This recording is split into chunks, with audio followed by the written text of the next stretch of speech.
founder of the Dubai-based messaging platform Telegram, just arrested in Paris In this Belarus, weekend. huge crowds of protesters have been demonstrating against President Alexander Lukashenko and the election that they say he rigged. Venezuela following A covert blueprint for controlling societies has quietly re-emerged, adapted to a digital age where dissent can be crushed with the stroke of a key. The WSM whole society model is not a theory. It's an intricate system perfected over decades, initially designed for foreign counterinsurgency. Now it's applied to the very fabric of global communication networks, merging state power with corporate interests to silence opposition, steer narratives, and maintain control. What was once a strategy to suppress political movements in unstable regions has now taken root within the world's most powerful democracies. The idea is disturbingly simple: secure the population, manipulate their perception, and dismantle any rising threat to the status quo.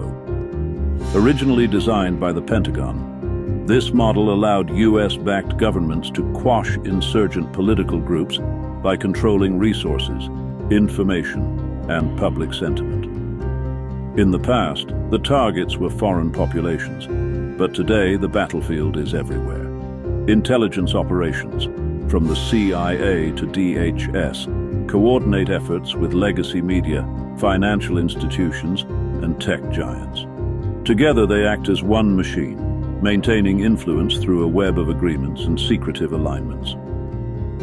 The Twitter files gave the public a glimpse of this cooperation. Internal communications exposing how government agencies directed social media platforms to suppress specific voices.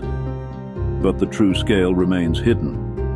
Behind closed doors, decisions are made to amplify or mute entire swaths of the internet, reshaping public discourse in real time.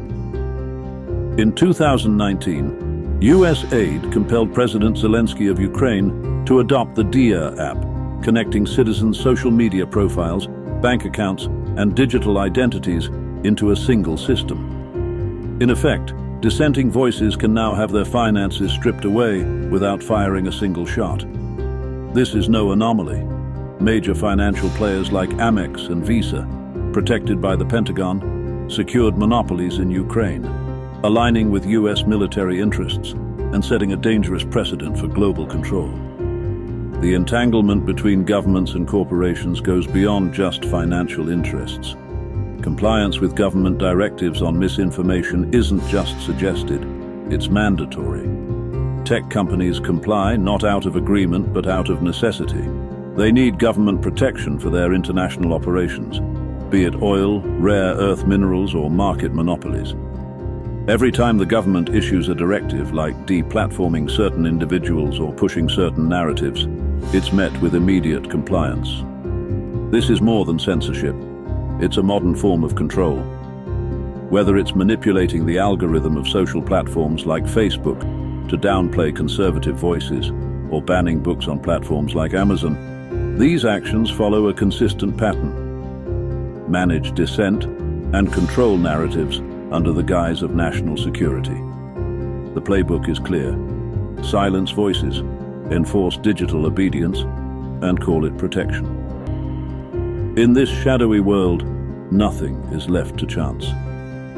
Decisions are made in secret meetings, strategies drawn from counter-terrorism manuals, perfected through counterinsurgency tactics in places like Iraq and Afghanistan. And as the digital frontier becomes the new battleground, the power to suppress, monitor, and silence dissent is more pervasive and dangerous than ever. We are watching the rise of a global strategy, born out of military conflict but now turned inward, against the populations it once claimed to protect. But unlike the wars waged in deserts or jungles, this battle unfolds in the silent spaces between your clicks and keystrokes. The world isn't just watching, it's being shaped without even knowing it.